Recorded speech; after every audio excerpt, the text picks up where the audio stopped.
Dubai Subba, ఏంట్రా మంచి హుషారుకున్నావా? Singapore నుంచి నా పిల్ల వచ్చేస్తుందిరా. అయ్య బాబోయ్ బాబోయ్, అలాగైతే నేను సెంట్రైన్ చేసుకోవాలరా. అరే ఈ సంగతి ముందే తెలిస్తే ఫుల్గా రెడీ అయ్యి వచ్చాడు కదా. సింగపూర్ వైపు ఎలా ఉంటుందో చూడాలి. నా పిల్ల వస్తుంటే మీరు ముత్తా పోతానంటారంటరా. ఒరే ఉడాయ్, నా పిల్ల వచ్చేస్తుంది. అడిగా నేనే డోర్ తెరుస్తా. రంగి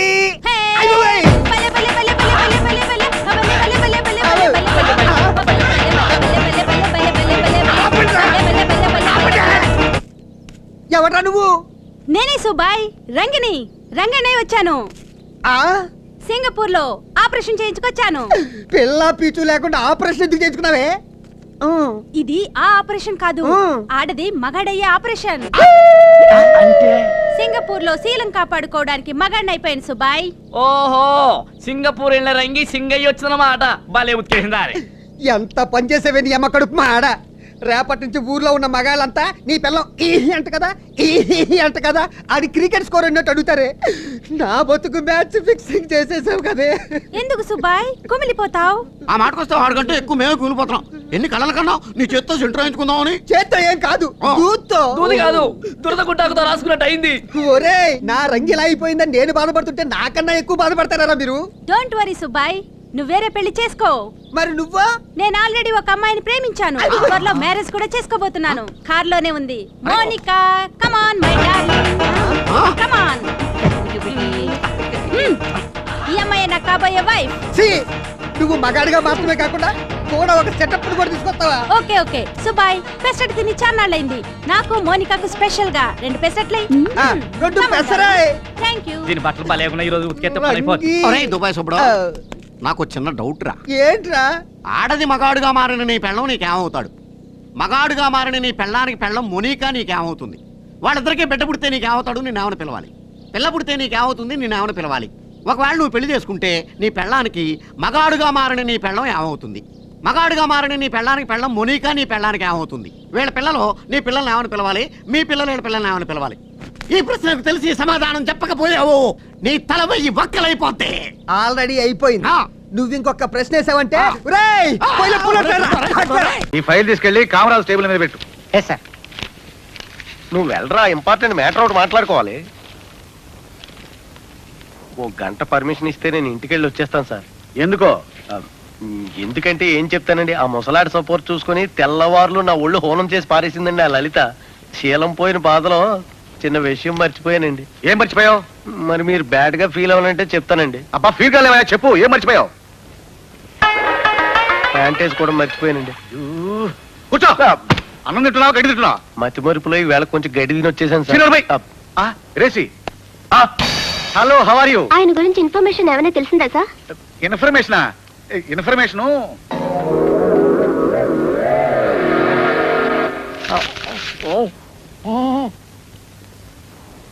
ఈ షర్టు టై అతనేవో కావో చెప్పండి అమ్మా. ఆయనవే, ఇంట్లో ఉన్నప్పుడు వేసేదాన్ని. అంటే ఆయన పోయినట్టేగా? ఇంకా పూర్తి ఇన్ఫర్మేషన్ రాలేదమ్మా. సరే, ఓ 20 days వెయిట్ చేసి చూస్తాను. ఆయన అప్పటికి రాకపోతే ఆ ప్రభు ఆశీస్సులతో మళ్ళీ మ్యారేజ్ చేసుకుంటాను. మీరంతా తప్పకుండా రావాలి సుమా. అలాగే. ఏమమ్మా, సాల్మన్ రాజు గారు పోయాడా? ఆ విషయం నాకు తెలియదే. ఈ ఆల్బమ్ లో ఉన్న అందగాళ్ళలో ఎవరినో ఒకరిని చూసి సెలెక్ట్ చేసుకో, వెంటనే ముహూర్తం పెట్టి చేస్తాను, ఓ పని అయిపోతుంది.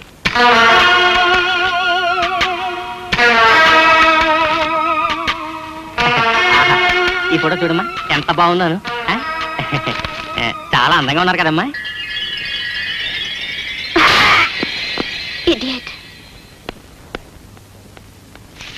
Gracie, hello Gracie. రాత్రి లలిత నిన్నేం చేసిందో చెప్పమంటావా? అయ్యో బాబోయ్ వద్దు. ఈ పేటకు నేనే మేస్త్రి, మీరు పేదల బావలో ఏమాటాడుతున్నారా? గోళీలాట ఆడుతున్నాం. వారిని గోళీలాట, తొక్కుడు బిల్ల, బిల్లంగోనే, వంగుడు దూకుడు, ఇవన్నీ కన్నంబకాలన్నట్టు ఆటలు రా. అయితే క్రికెట్ ఆడుకోమంటావా? ఆడతావు క్రికెట్, మన ఊర్లో పిచ్ ఎక్కడుంది కాబట్టి గిచ్చులాట ఆడుకో. గిచ్చుళ్ళా? అదెట్ట ఆడుకోవాలి? Very simple. అందమైన అమ్మాయి అలా వెళ్ళిపోతున్నప్పుడు వెనక నుంచి వెళ్ళి టైర్ కసక్కుని గిచ్చడం. వారిని ఎంకమ్మా, టైర్లు కార్లు కొంటాయి కానీ అమ్మాయిలకి ఎందుకు ఉంటాయి? ఓరి కాకరకాయ మొహోడా, ఇది నడువు అనుకో.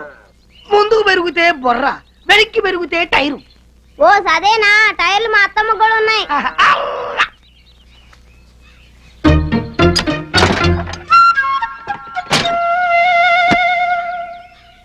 అరే బామ్మర్ది ఆ. టీచర్ అమ్మ కూడా టైర్లు ఉంటాయా? నీది సైకిల్ టైర్ రేంజా? మరి టీచర్ అమ్మ రేంజో? టీచర్ అమ్మ రేంజు అడిగడిగో.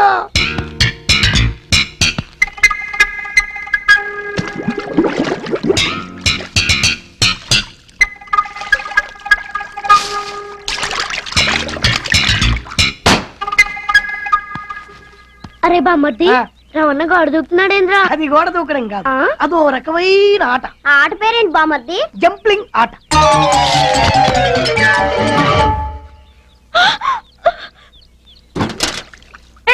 నువ్వు ఇక్కడ చేస్తున్నావు, వెళ్ళిపో. ఇదిగో అరిచి గోల్ చేసావో రేప్ చేస్తా. 5 నిమిషాలు అట్టాగే ఉంటే ఇడిసిన చీర కూడా చూడకుండా వెళ్ళిపోతా. నువ్వు మనిషివా పశువా? ఏ శిశువు అనుకుని నీ పని నువ్వు చూసుకో. మర్యాదగా నువ్వు బయటకు నడు. ఎక్కువ మాట్లాడితే తిరిగి చూడాల్సి వస్తుంది. చూడద్దు. జాగ్రత్త. నువ్వు షర్ట్ ఎందుకు ఇప్పుతున్నా? నేను కూడా స్నానం చేద్దామని. అరే బామ్మర్ది ఆ. Spot super. అమ్మగారు ప్రపంచంలో నా అంత చాదస్తులు లేడనుకున్నాను కానండి, మిమ్మల్ని చూస్తే నేనే నయం అనిపిస్తుందండి. నార్మల్ ఏమిటా నా చాదస్తం? లేకపోతే ఏంటి అమ్మగారు, ఈ రోజుల్లో చదువుకునే పిల్లలు ఎట్టాడి తింటారండి? ఏ ఫ్రూట్ లో కేక్ లో చాకులు తింటారు కానీ, అందుకని ఓ పని చేస్తాను అమ్మగారు. ఏంట్రా? సరాసరి చెరువు కట్టుకెళ్ళి అక్కడ కూకుని ఇవన్నీ శుభ్రంగా తినేసి కడుపు నిండా నీళ్లు తాగి చిన్నమ్మాయి గారి దగ్గరికి వెళ్ళి మీరు బాగున్నారని చెప్పేస్తానండి. ఆ పని చేసావంటే వాతలు పెడతాను. నీ బుద్ధి తెలిసే ఇదిగో ఇందులో పెట్టాను, ఇవి తిను. అయ్యారు అమ్మాయి గారికి ఏం చెప్పమంటారండి? అందరూ బాగున్నారని బాగా చదువుకోమని చెప్పు. బాగా చదువుకోమని చెప్పడం ఏంటంటే, బాగా చదువు చెప్పమని టీచర్లకి టీచర్లకి వార్నింగ్ ఇచ్చి వచ్చేస్తారండి. చాలారా అలాంటి పని చేయకు. నేను ఎందుకు చెప్తానండి, ఊరికి అలా అన్నానండి. అమ్మా ఒళ్ళు పెరిగింది కానీ బుద్ధి పెరగలేదురా నీకు. పర్వతం గుద్దినట్టు గుద్దావు. అమ్మా యజ్ఞాత షడద్వాతీత రూపిణి అవ్యాజ కరుణామూర్తిరజ్ఞానాధ్వాంత దీపిక బీరు రమ్ము కలుపుకూడదు, తలకే పట్టేసింది. ఏంటే చదువుకుంటున్నావా? చదువుకో. దేనైనా వెనక్కి తీసుకురావాలం గానీ పోయిన కాలం వెనక్కి తీసుకురావడం ఎవడి వల్ల కాదు. టైం విలువ గురించి నువ్వు మాట్లాడడం. నువ్వు ఎలా పోతే నాకెందుకులే. ఏమ్మా నీ పూజ అయిందా? తలకే పట్టేసింది, కాస్త మజ్జిగుంటే ఇవే. మా నాయనే అందరూ పొద్దున్నే లేచి టీలు కాఫీలు అడుగుతుంటే నువ్వు మాత్రం మజ్జిగ అడుగుతున్నావురా. కాఫీలు టీలు తాగే స్టేజ్ వాడు ఎప్పుడో దాటిపోయాడు. రాత్రి తాగింది దిగాలంటే మజ్జిగే తాగాలి. నువ్వు తల దించుకోవడం ఎందుకురా? నీలాంటి యదవనగానందుకు నేనే దించుకోవాలి తల. రాత్రి సుబ్బారావు గారి ఇంటి మీద గొడవకి వెళ్ళేవంటగా. అలా చెప్పాడు మీకు? ఏ మళ్ళీ గొడవ కెడతావా? నీ దెబ్బకు భయపడి రాత్రి తలుపులు తీసి పడుకున్నారంట. తెల్లారగా టైంట్లో దొంగలు పడ్డారు. ఇంట్లో ఉందిలేండి, పట్టుకుపోవడానికి అక్కడ కూతురు తప్ప. ఎన్నాళ్ళు ఇలా బేవర్స్గా తిరుగుతావురా? ఇన్నాళ్ళని ఏం ఫిక్స్ అవ్వలేదండి. చిచి నాన్న అమ్మా, కంబైన్ స్టైల్స్ కి ఫ్రెండ్స్ ఇంటికి పిలుద్దాం అంటే వీడికి భయపడి ఎవరు రావడం లేదు. నేనే చేశానే. వాళ్ళ వంక అదోలా చూస్తున్నావంట. గొప్ప ఫిగర్ అని అదోలా చూస్తాను, ఏదో మోహాలు వేసుకొని చదిగా. ఆ గొంతు ఆ వాలకం చూడలేకపోతున్నాను రా బాబు. చిన్నప్పుడు వచ్చి నా అలాగే ఉన్నావు, తెగ ముడిచిపోయారు. ఇప్పుడు నచ్చట్లేదు నాన్నగారు మీకు? నేను ఎదవాళ్ళతో డిస్కస్ చేయను. నేను చేస్తాను. మీరు చెప్పదలుచుకుంది ఏమిటో చెప్పండి. ఇంకా చెప్పేదే ఉంది. నువ్వు ఇలా గాలికి తిరుగుతుంటే నేను తిండి పెట్టలేను. నాన్నగారు ఇప్పుడు శుక్ర మహాదశి 4వ పాదంలో ఉంది. నేను ఇప్పుడు ఏం చేసినా కలిసి రాదు. శనిగారు సెంటర్ లో కాసేసి నన్నే చూస్తాడంట. వాడు అలా సైడ్ అయిపోయి నేను ఏదో అవుతాను కదా, మీరు కంగారు పడకండి. ఇవన్నీ ఆ జగదాంబ చౌదరి గారు చెప్పాడా? జేసీ గారిని గాడు గిడు అనకండి బాబు, మీకే మంచిది కాదు. అబ్బా ఊరుకోండి, ఎవరి నమ్మకాలు వాళ్ళవి. ఎరా ఇంతకీ ఆ శనిగాడు సైడ్ కి ఎప్పుడు వెళ్తాడంట? నేను సెంటర్ లోకి రావాలమ్మా. మరి ఆ గురువు సెంటర్ లోకి ఎప్పుడు వస్తాడంటావు? అవన్నీ మనకి తెలుస్తాయి అంటే జేసీ గారు తెలుస్తాయి. నాన్నగారు ఒక 1000 రూపాయలు ఇవ్వండి, నెక్స్ట్ నుంచి అన్ని అడిగేసి వస్తాను. ఎదిగిన కూతురు గుండెల మీద కుంపటైతే నీలాంటి బేవార్స్ కొడుకు క్లైమోర్ మైన్స్ లాంటి వాడు చీదరిదుడా. ఆ జేసీ గారు పోయాక వీడు నేను బామ్మ నువ్వే ఫీల్ ఓకే అని కావాలని అంటున్న మాటలు కాదు, అని దేవుడు. కానీ ఆ శనిగాడు ఆడి కాన్సన్ట్రేషన్ అంతా నా మీదే పెట్టేశాడు.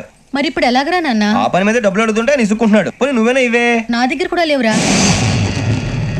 తెలుగు భాషలో నాకు నచ్చని ఒకే ఒక్క పదం లేదు.